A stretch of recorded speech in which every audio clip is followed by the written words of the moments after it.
Shri Gurudev Datta. City tube Sunil तुगनाथ इस Facebook page और YouTube channel पर आप सभी का स्वागत है। ये है वनी का वरोरा मार्ग स्थित महानुभाव पंथी एकमुखी दत्तात्रेय मंदिर। ये मंदिर आग्नेय दिशा में बसा हुआ है। इधर पूर्व, इधर दक्षिण और सामने आग्नेय दिशा। तो जब सूर्य दक्षिणायन होता है तब इस मंदिर पर, इस मूर्ति पर सूर्य भगवान की किरणें पड़ती है। इस तरह से इस मंदिर की रचना की गई है। यह मंदिर के साथ एक आश्रम भी है जहाँ पर दीक्षा लेने वाले लोगों को रखा जाता है। उनके रहने का, सारी चीज़ों का प्रबंध किया जाता है। ये मंदिर एक आश्रम की तरह है। इस आश्रम को अलग अलग संचालकों ने चलाया और लगातार ये पीढ़ी दर पीढ़ी चलता आ रहा है। फिलहाल इस पीढ़ी को संतोष महाराज जी देख रहे हैं। इस मंदिर की रचना कैसी है, मूर्ति की रचना कैसी है, भगवान दत्तात्रेय का स्वरूप कैसा है। हमेशा हम देखते हैं कि दत्त की जो मूर्ति होती है, भगवान दत्त की, वो त्रिमुखी होती है, उससे 3 मुख होते हैं। लेकिन यहाँ पर जो मंदिर है, महानुभाव पंथी का जो मंदिर है, यहाँ पर वे एक मुखी दत्तात्रेय का है।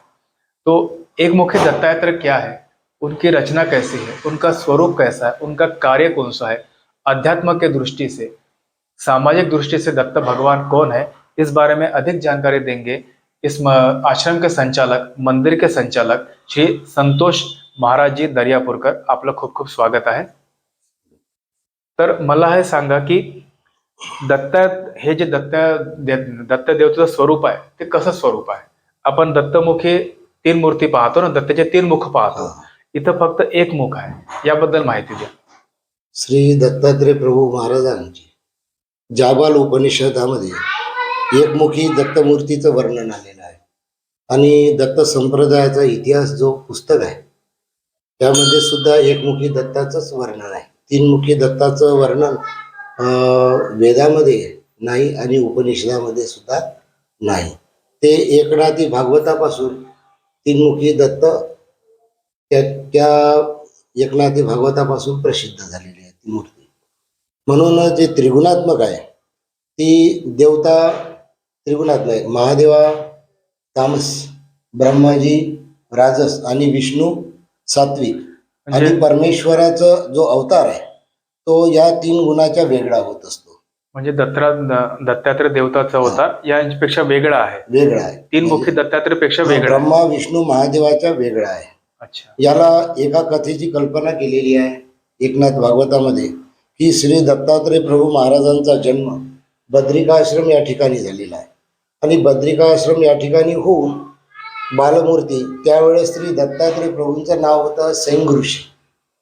सैंग ऋषी होती बालमूर्ती, म्हणजे एकदम छोटी मूर्ती, 2-1.5 वर्ष बाल स्वरूपातली मूर्ती। त्यावेळेस अनुसया मातेचं पतिव्रतत्व संपूर्ण जगामध्ये प्रसिद्ध होतं आणि त्या असूयेमुळं ब्रह्मा विष्णू महादेवांच्या ज्या पत्न्या होत्या त्यांना ती असूया निर्माण होऊन त्यांनी आपल्या पतीला म्हणजे ब्रह्मा विष्णू महादेवांना आग्रह घेतलेला की आमच्या व्यतिरिक्त या जगामध्ये कोणी पतिव्रता अव्वल नंबरची नसावी, म्हणून तुम्ही काय करा की तिचं पतिव्रतत्व भंग करा। म्हणून या स्त्री हट्टामुळं हे 3ही देव ब्रह्मा विष्णू महादेव बद्रिकाश्रमला गेले। तिथं अत्री अनुसया मातेचा आश्रम, त्या आश्रममध्ये जाऊन त्यांनी रस्त्याने जाता जाता साधूचं रूप धारण केलं आणि नदीमधल्या गारगोट्या, पांढरे गोटे घेऊन त्या अनुसया मातेच्या आश्रममध्ये गेले आणि तिला अशी याचना केली की माते, हे आम्हाला काय कर, आता तू याचा भात करून शिजव आणि आम्हाला खाऊ घाल। तर ती विचारात पडली या गारगोट्याचा भात कसा होईल, परंतु तिने श्री परमेश्वर, जे दत्तात्रेय प्रभू म्हणजे सैंग ऋषी हे परमेश्वर आहे, काही कल्पना नव्हती, पण तिने परमेश्वराला प्रार्थना केली, ज्या सृष्टीचा नियंता आहे, अशा मी धर्म संकटामध्ये सापडलेली आहे की या ऋषींना खाऊ जर घातलं नाही तर माझं सत्वहरण होईल।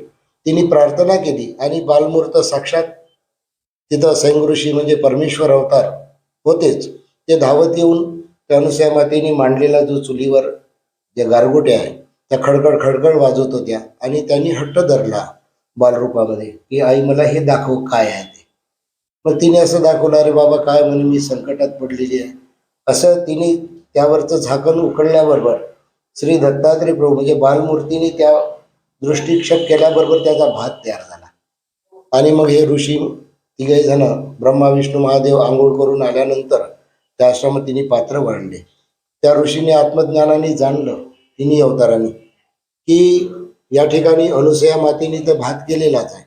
आता परिस्थिती बिकट झालेली आहे. आता असं जणू काही आपलं सत्वरण होण्याची बाब आलेली आहे. तर त्यांनी एक अट घातली. अनुसया मातेला त्यांनी म्हटलं की बाई, जोपर्यंत तू विवस्त्र होऊन मला भोजन खाऊ घालत नाही आम्हाला, तोपर्यंत आम्ही जेवणार नाही. जेवणार नाही. आता परपुरुषाच्या पुढं विवस्त्र होऊन वगैरे जाणं हे म्हणजे पतिव्रत भंगण्याचं एक कारण होऊ शकत. कारण होऊ शकते. कारण 6 प्रकारचे कारण आहे पतिव्रता भंगण्याचे. नंतर एक मानसिक, वाचिक, शारीरिक, कुणाचं अन्न खाणे, कुणाच्या घरी जाऊन राहणे, अशा प्रकारचे अर्थ होतात त्या व्यभिचाराचे, पतिव्रताचे. तिला प्रश्न पडला, आता काय करावं बा, यांच्या पुढे जाणं म्हणजे मला धर्म संकष्ट पडलं. अजून तिने परमेश्वराला प्रार्थना केली आणि परत स्वयं ऋषी धावत आले. ती बालमूर्त त्या तिन्ही देवाच्या डोक्यावर हात ठेवत ठेवत आले. तर ते तिन्ही देव ब्रह्मा विष्णू महादेव बाळक झाले, बाल स्वरूपात आले. बाल स्वरूपात झाले, एकदम छोटे झाले. अच्छा. आणि बाल स्वरूप नवजात शिशू सारखे झाले. नवजात शिशूसारखे झाले. आणि मग ते मातेला म्हणायला लागले की चल माते चल. तिनं पाहिलं ते तिन्ही बालक, तिलाही काही कळलं नाही की कशामुळं बालक झाले. ती आश्चर्यात पडली आणि मग तिने एक पाळणा करून, पाळणा होताच, त्या पाळण्यामध्ये तिन्ही बालकांना झोपी घातलं. आणि तिकडे नारदांनी त्या ब्रह्मा विष्णू महादेवांच्या पत्नींना सांगून त्या तिन्ही त्या ठिकाणी आल्या. अनुसया मातेला विनंती केली आणि म्हटलं की आमचे पती आहे ब्रह्मा विष्णू महादेव आणि तुम्ही बाळक केलेले आहे, आमचे पती आम्हाला परत द्या. द्या. अनुसया माता म्हणतात की ही तिन्ही सारखी दिसतात, तेही मला संकष्ट आहे. आणि मी तुम्हाला जर एक पती दिला तो दुसरा निघाला तर तुम्ही तुमचे ओळखून घेऊन जा. त्यांनाही प्रश्न पडला, आता काय करावं बा. त्यावेळेस श्री दत्तात्रय प्रभू छोटे होते. त्यांनी एकाला उचललं, लक्ष्मीच्या ओट्यात टाकलं, दुसऱ्याला उतरलं, उमा, आणि असे तिन्ही पत्न्यांना, ब्रह्मा विष्णू महेश यांच्या तिन्हींना दान पत्न्यांना केलं आणि त्यांनी मोठं रूप धारण केलं. की आणि मग देवाला म्हटलं, जी तुमच्या आम्ही अपराधी आहोत की तुमच्या मातेचा पतिव्रत भंग करण्यासाठी या पत्न्यांनी आम्हाला आग्रह केला, त्यांच्यामुळं आम्ही या ठिकाणी आलो. तुमच्या आम्ही अपराधी आहोत. तुम्ही साक्षात परब्रह्मा आणि तुम्ही देणाऱ्या दत्त, आम्हाला या पतींना दत्तक दिलेला आहे, म्हणून हे संपूर्ण विश्व तुम्हाला दत्त म्हणून ओळखते. अच्छा, हे दत्तक वरून दत्त नाव आलं आहे. हा, आत्रेय म्हणजे अत्रि ऋषीचा अत्रे मुलगा, ऋषींचा मुलगा त्याला- आणि अनुसया मातेचा मुलगा हा, बाल स्वरूपात दत्त होते. दत्त होते. त्यांनी मग ही नामना जी आहे ही ब्रह्मा विष्णू महादेवानी ही श्री दत्तात्रय प्रभूंना नामकरण केलं. नामकरण। तो बहुत अच्छा। अद्भुत और अविश्वसनीय जानकारी अभी संतोष जी महाराज ने हमें दी है। हम्म। वे कह रहे हैं कि दत्तक का मतलब दत्त होता है। ब्रह्मा विष्णु महेश इन तीनों को बाल स्वरूप में दत्त भगवान ने उनके पत्नियों को भेंट किया था। तो ब्रह्मा विष्णु महेश ने कहा कि आपने हमें उन्हें दत्तक भेंट दिया है, आपने हमें उन्हें दान दिया, इसलिए दत्तक दिया है, इसलिए आज से आपका नाम दत्त होगा। तो त्रिगुण स्वरूप और सृष्टि के रचयिता ब्रह्मा विष्णु महेश निर्गुण स्वरूप, उनके भी देवता भगवान दत्तात्रेय कहे जाते हैं। क्योंकि म्हणजे भगवान श्री दत्तात्रय प्रभू महाराजांनी जेव्हा परमेश्वर अवतार आहे आणि गीतेमध्ये म्हटलेलं आहे, मया अध्यक्षानं प्रकृती स्वेते सचराचर, परमेश्वराच्या अध्यक्षतेखाली संपूर्ण प्रकृतीचं संचलन होत असते. या ठिकाणी माहूर, आपल्या भागामध्ये माहूर आहे. माहूरला दैवल्य ऋषीचा वास होता. दैवल्य ऋषीचा अहंकार एवढा वाढलेला होता, त्यांनी महादेवाची भक्ती करून ते लिंग खूप वाढवलेलं होतं. अजूनही त्या ठिकाणी रेतीचं लिंग बनलेलं आहे. तर ते कोरी भूमिका म्हणून प्रसिद्ध आहे. योग्य कारण त्या 12 कोसमध्ये झाड सुद्धा वापत नव्हतं आणि एक पशु पक्षी सुद्धा त्यामध्ये प्रवेश करू शकत नव्हतं. हे केलं तर ते भस्म होऊन जायचे. मग ह्या ब्रह्मा विष्णू महादेवांना त्रेतायुगामध्ये ती सृष्टी संचलन करण्यासाठी तिथं अडचण यायची. म्हणून त्यांना हा पहिला लहानपणचा अनुभव होता. म्हणून ब्रह्मा विष्णू महादेवांनी बद्रिका आश्रमला जाऊन श्री दत्तात्रय प्रभूचं नामकरण त्यांनीच केलं. त्यांना विनंती केली की जी सृष्टी चालवण्यासाठी आम्हाला ही एक अडचण आहे. अडचण तुम्ही आम्हाला अडचण ही दूर म्हणजे करून द्या. आपण तिथं प्रवेश करू शकत नाही, त्या हा. त्या भागात प्रवेश हा, करू तर शकत ते नव्हते. त्यांचा अहंकार नष्ट करू. अच्छा. परमेश्वराला सगळी व्यवस्था करावं लागतं. तेव्हा श्री दत्तात्रय प्रभू 12 वर्षाचे होते आणि त्यावेळेस श्री दत्तात्रय प्रभू महाराज माहूरला आगमन केलं.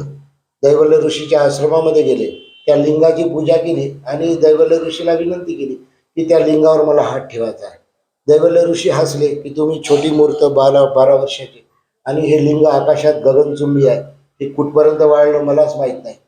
म्हणजे अंतरिक्ष पार गेला आहे हो, ते. आणि मग श्री दत्तात्रय प्रभूने हात केला तर वाढतच गेला हात, तिथून पूर्ण दाबत आणलं लिंग. मग त्या दैवल्य ऋषीने विनंती केली की माझा अहंकार नष्ट झाला, तुम्ही माझ्या कीर्तीपर एवढं तरी ठेवा. म्हणून ते माणूसभर अजूनही आहे. तो भगवान दत्तात्रेय का एक विग्रह हमें माहौर में भी दिखाई देता है। सती अनुसया और अत्रेय ऋषि के पुत्र भगवान दत्तात्रेय, जिनकी प्रार्थना ब्रह्मा विष्णु महेश भी करते हैं। इसलिए त्रिगुण स्वरूप में उन्हें देखते हैं, त्रिमुख स्वरूप में देखते हैं, लेकिन भगवान दत्तात्रेय का जो वास्तविक स्वरूप है वो एक मुखी दत्तात्रेय का है। मुख्य तौर पर भारत के मंदिरों में जो मूर्तियों की दिशा होती है, देखने की दृष्टि होती है, वो पूर्व की तरफ होती है। लेकिन महानुभाव पंथी दत्तात्रेय मंदिर में इस मंदिर के भगवान के देखने की दिशा आग्नेय की तरफ है, आग्नेय दिशा की तरफ है। इधर दक्षिण, इधर पूर्व और इधर दक्षिण। तर महाराज जी मला सांगा, ही मूर्ती आग्नेय स्वरूपात म्हणजे आग्नेय दिशेला का आहे, म्हणजे का बरं स्थापित केलेली आहे? ज्यावेळेस मंदिराचं काम चालू होतं त्यावेळेस दक्षिणायन चालू होतं. दक्षिणायन असल्यामुळं आग्नेय दिशेला सूर्य निघाला की सरळ म्हणजे सूर्याच्या किरण देवाच्या मुखावर. मंदिराकडे यायचे. अच्छा. आणि मग त्यांनी तेव्हा विचार केला न करता त्यांना वाटलं की हीच पूर्व दिशा आहे, म्हणून त्या मंदिराचं अच्छा अच्छा, मुख आग्नेय दिशा. आग्नेय दिशा। तो एक रोचक जानकारी है कि जब मंदिर का निर्माण हो रहा था तो दक्षिणायन शुरू था। उस वक्त जब सूर्य की किरणें आती थी तो जो काम करने वाले लोग थे उन्हें लगा शायद ये पूर्व दिशा है, तो इसलिए आग्नेय की ओर देखते हुए भगवान दत्तात्रेय की मूर्ति को यहाँ पर स्थापित किया गया। और जैसे यहाँ दक्षिणायन शुरू होता है तो सूर्य भगवान की जो किरणें, सूर्य की जो किरणें इस मूर्ति पर आती है, इस मंदिर में लगातार जब तक दक्षिणायन शुरू है तब तक प्रवेश करती है। तर संतोष महाराज जी, ही मूर्ती थोडी वेगळी दिसते. बाकी आपण दत्तात्रेय देवाच्या ज्या मूर्त्या पाहतो त्यापेक्षा वेगळी दिसते.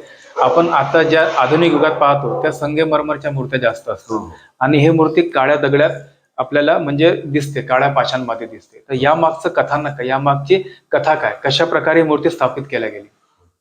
या मूर्तीचं महत्त्व असं आहे की आपल्या भारतीय संस्कृतीमध्ये की असा एक नियम आहे की अवचटे लागता चरण पवित्र होती पाषाण, ते नमस्कारावी आदी करून सर्व व्हावे. म्हणजे ज्या ज्या ठिकाणी साक्षात श्री दत्तात्रय प्रभू महाराजांची श्रीचरण लागले किंवा ज्या ठिकाणी स्पर्श झाला ते पाषाण, ती वस्तू काही राहो, जे धातू असो, काष्ट असो की भूमी असो, ती पवित्र मानल्या जात असते. आणि त्या सिद्धांतानुसार श्री दत्तात्रय प्रभू महाराजांची ही जी मूर्त आहे, हा जो विशेष, याला विशेष म्हणतात. विशेष का म्हणतात? आहे पाषाणच, परंतु त्याला विशेष शक्ती परमेश्वराने त्याच्यामध्ये निक्षेप केलेली आहे, म्हणून ते पवित्र आहे आणि पूजनीय आहे. तर माहूर या ठिकाणी दैवल्य ऋषीचा आश्रम होता. त्या ठिकाणी दैवल्य ऋषींचा गर्भहरण झाल्यानंतर दैवल्य ऋषींनी श्री दत्तात्रय प्रभू महाराजापासून संन्यास ग्रहण केला आणि ते तिथून निघून गेले. निघण्याच्या पूर्वी श्री दत्तात्रय प्रभू महाराजांना मग याच ठिकाणी वास्तव्य करायचं होतं महाराष्ट्रामध्ये. तर दैवल्य ऋषीने अशी प्रार्थना केली, हे महाराज, तुम्ही चिरायू युगी अवतार आहात, तर तुम्ही जोपर्यंत या सृष्टीमध्ये आहात तोपर्यंत या माझ्या गुफेमध्ये तुम्ही रोज निद्रा करावी, रोज वास्तव्य करावे. माहूरला जे आपण दत्तात्रेय देवदेवेश्वरीचं मंदिर पाहतो हा. तर भगवान दत्तात्रेय विश्राम करतात तिथे, हा निद्रा घेतात. हा, तर तो ओटा जो आहे मोठा, अच्छा. तर तो ओटा आता मार्बल लावलेला आहे. हा. मार्बल लावण्याच्या पूर्वी बालमुकुंद शास्त्री म्हणून त्या ठिकाणी होते. त्यांनी त्या पाषाणाचा ओटा होता, ते काम करत असताना हा जो पाषाण आहे हा श्री दत्तात्रय प्रभू ज्या ठिकाणी झोपत होते त्या ठिकाणचा आहे, म्हणजे ही शक्ती तिथली आहे. तो संतोष महाराज जी एक रहस्यमय जानकारी इस बार में दे रहे हैं दत्तात्रेय भगवान की, कि इस मूर्ति का जो पाषाण है, जिसे विशेष कहा जाता है महानुभाव पंथ में, वो पाषाण जो है, जो विशेष जिसे कह रहे हैं, वो जहाँ भगवान दत्तात्रेय विश्राम करते थे, माहौर में निद्रा लेते थे, उस जगह का ये पाषाण है। अब मैं जिस जगह पर बैठा हूँ, जिस जगह पर मैंने स्थान ग्रहण किया है, वो जगह बहुत पवित्र है। इस मंदिर का जिन्होंने निर्माण की नींव रखी थी, उस जगह के श्री जयकृष्ण बाबा दरियापुरकर, जो यहाँ के पहले संचालक थे, उन्हीं की देखरेख में इस आश्रम का, इस मंदिर का निर्माण हुआ था। उनकी ये गद्दी है। उनकी गद्दी पर अभी विराजमान है संतोष महाराज दर्यापूरकर. तर महाराजजी, मला सांगा की या मंदिराचा इतिहास काय, कशा प्रकारे या मंदिराचं निर्माण कार्य केलं गेलं? या परिसरामध्ये महानुभाव पंथाचा काही नामनिशाण काहीच नव्हतं. माहूरला अस्तित्व होतं. माहूरला इथं असलेल्या ज्या जनाई आहे, इथं वणीमधील जनाई होत्या, जनाई भरटकर, त्या महानुभाव पंथाच्या अनुयायी झाल्या. त्यांना निमित्त ताडोबा अंधारी प्रकल्पामध्ये एक श्री दत्त मंदिर आहे, ते बहुतेक 100-150 वर्षापूर्वीच आहे. त्या इथून वणीवरून त्यांना बाहेर बाधा वगैरे होती. त्यांना मुलं बाळ वाचत नव्हते, मरून जायचे. 12 मुलं झाले पण एकही वाचलं नाही. परंतु त्यांनी एकनिष्ठ भक्ती केली. त्या वणीच्याच बहुतेक वेळाबाईच्या असं म्हणतात कोणी, त्या इथं तेलाचा व्यापार करायच्या. आणि एकदा काय झालं, श्री गुरुजी तेव्हा मंदिर वगैरे काहीच नव्हतं या ठिकाणी. आणि वणीला आल्यानंतर त्यांची भेट झाली वणीच्या बसस्टॉपवर. आणि त्यांनी तेव्हापासून श्री गुरुजींना जनाईनी गुरु मानलेला आहे. आणि गुरु मानल्यानंतर त्यांनी असं असं दृढ गुरु मानलं की यांच्याशिवाय मला कोणी गुरु नाही. आणि गुरुजींचं वास्तव्य अमरावती जिल्ह्यामध्ये श्री गोविंद प्रभू महाराजांची पूर्ण कार्यभूमी वृद्धपूर त्या ठिकाणी वास्तव्य होतं. मग ज्या असे त्यांचे संबंध, मग गुरुजी वृद्धपूरला निघून गेले. जनाई आपला व्यापार करायचा तेलाचा.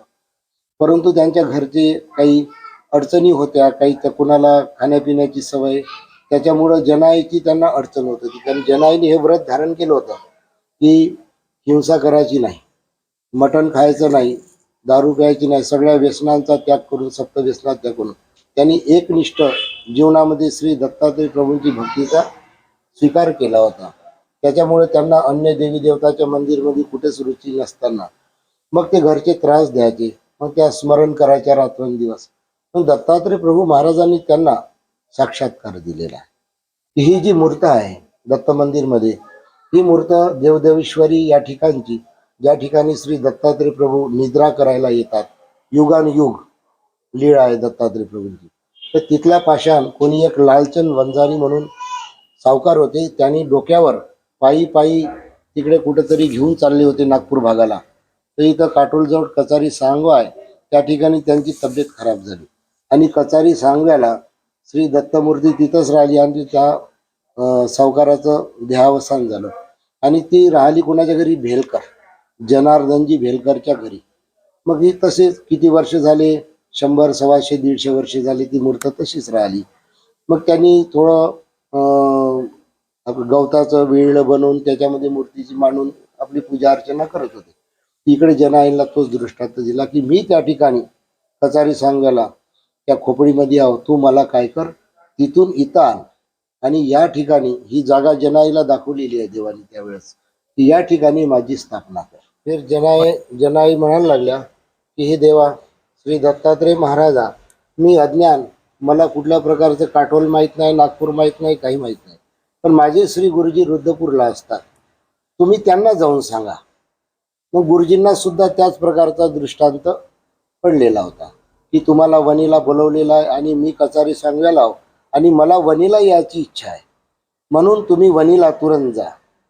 तर गुरुजींनी त्यांच्या श्री गुरुजींना विचारलं, पैठणकर बाबा म्हणून तिथं गुरुजी होते, त्यांना विचारलं. त्यांनी सांगितलं की आता म्हणे तुमचा अभ्यास झाला, आता तुम्हाला असं वाटतं असेल की आपले कुठेतरी आश्रम असावं, म्हणून तुम्ही काहीतरी निमित्त करून माझ्यापासून मला सोडून जाल.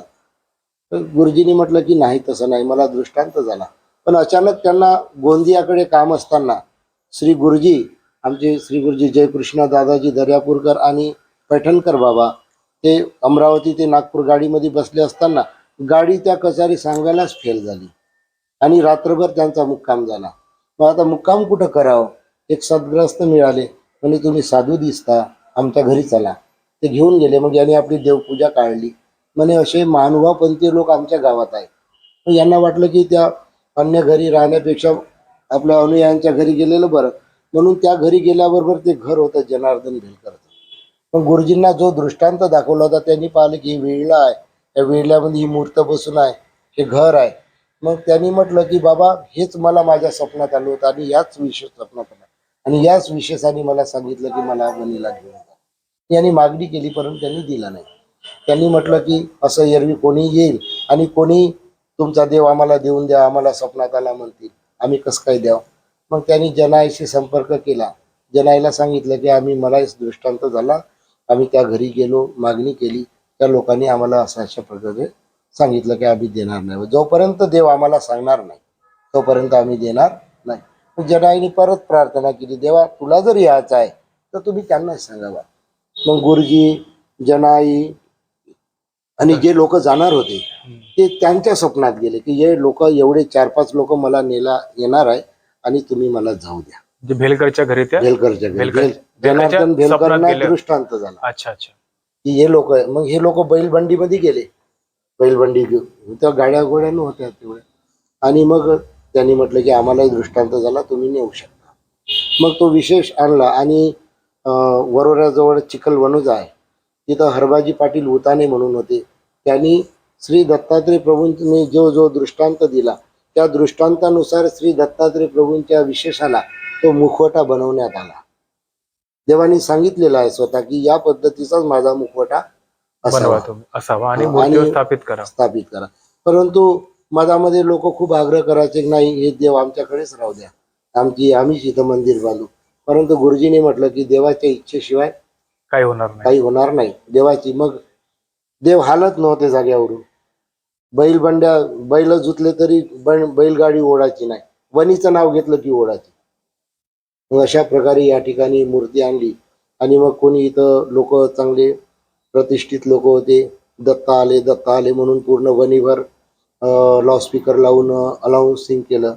आणि मग ज्यांना काही अशा असाध्य रोग होते, म्हणजे न दुरुस्त होणारे, ते देवाच्या दर्शनाला आल्याबरोबर दुरुस्त झाले फटाफट आणि देवाने आपलं कार्य सुरू केलं. अजूनही या ठिकाणी बाहेरून काही बाहेर बाधा असतात, शारीरिक मानसिक बाहेर बाधा, भूत बाधा, तंत्र मंत्र यांनी व्यस्त म्हणजे दुःखित असलेले जे लोक आहेत, ग्रस्त असलेले लोक, ते सगळे श्री दत्तात्रय प्रभू महाराजांच्या शरण येतात. शरण आले, एकनिष्ठ शरण आले की त्यांचे रोग पूर्ण सगळे ग्रह बाधा, सगळे भूत बाधा दुरुस्त होऊन तशा पद्धतीचे लोक या धर्माला या ठिकाणी लागलेले आहेत. असं कार्य अजूनही अविरत श्री दत्तात्रय प्रभू महाराजांचं अजूनही सुरू आहे आणि सुरू राहणारच म्हणजे युगापर्यंत. तो संतोष महाराज जी ने एक जानकारी दी इस मंदिर के निर्माण के बारे में, इस विशेष के बारे में. विशेष वो पाषाण है जिसे महानुभाव पंथ में पाषाण नहीं कहते, पत्थर नहीं करते, जिससे भगवान की मूर्ति की रचना होती है उसे विशेष कहा जाता है. उनका स्पर्श हुआ है. हाँ, जिस पर भगवान दत्तात्रेय का स्पर्श हुआ है, क्योंकि पूरी सृष्टि भगवान दत्तात्रेय की है. लेकिन जहां जहां उन्होंने दृष्टांत दिया, जहां जहां उन्होंने कदम रखे, जहां जहां उन्होंने चीजों को छुआ, उन सबको विशेष कहा जाता है. जरूरी नहीं कि वो पत्थर ही हो, कोई धातु भी हो सकती है, कोई पाषाण भी हो सकता है, कोई पेड़ भी हो सकता है, कोई लकड़ी भी हो सकती है. तो जनाबाई नाम की जो वृद्धा थी, उनको भगवान दत्तात्रेय ने दृष्टांत दिया कि तुझे मेरी मूर्ति की यहाँ पर स्थापना करनी है. उन्होंने ये बात जयकृष्ण बाबा दर्यापुरकर जी को बताई. उनको भी भगवान का दृष्टांत हुआ. भगवान ने भी जहां पर ये मूर्ति रखी थी उनको भी दृष्टांत हुआ.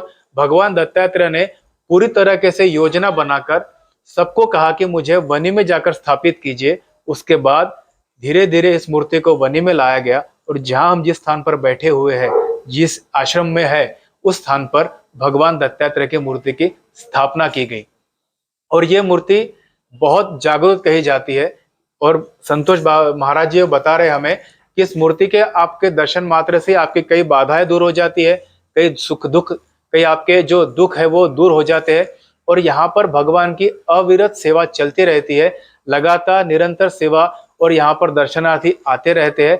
और उनका कहना है कि ये वर्षों से चली आ रही परंपरा है और आगे जब तक ये सृष्टि चल रही है तब तक भगवान दत्तात्रेय यहीं पर विराजमान है। उनका आशीर्वाद, उनका शरण, उनके चरणों में स्थान सबको मिलता रहेगा। और यहाँ पे 5 टाइम आरती होती है दत्तात्रेय प्रभु। यहाँ पर 5 समय भगवान दत्तात्रेय की आरती की जाती है। और जब दत्त जयंती का अवसर आता है उस शुभ अवसर पर यहाँ पर बहुत बड़े संख्या में दर्शनार्थी पधारते हैं। उनके महाप्रसाद की यहाँ पर व्यवस्था की जाती है। और इस आश्रम में जो महानुभाव पंथ की दीक्षा लेते हैं उनका भी रहने खाने का पूरा प्रबंध किया जाता है। वे अपना पूरा के पूरा जीवन भगवान दत्तात्रेय को समर्पित करते, उनसे एकनिष्ठ रहते हैं। तो ऐसी रोचक जानकारी है हमारे वनी के दत्तात्रेय मंदिर। अगर आपको वीडियो पसंद आए तो मेरे चैनल सिटी ट्यूब सुनील तुगनाथ इस फेसबुक पेज और यूट्यूब चैनल को लाइक, फॉलो और सब्सक्राइब करें। जय गुरुदेव दत्त श्री दत्तात्रेय महाराज की जय।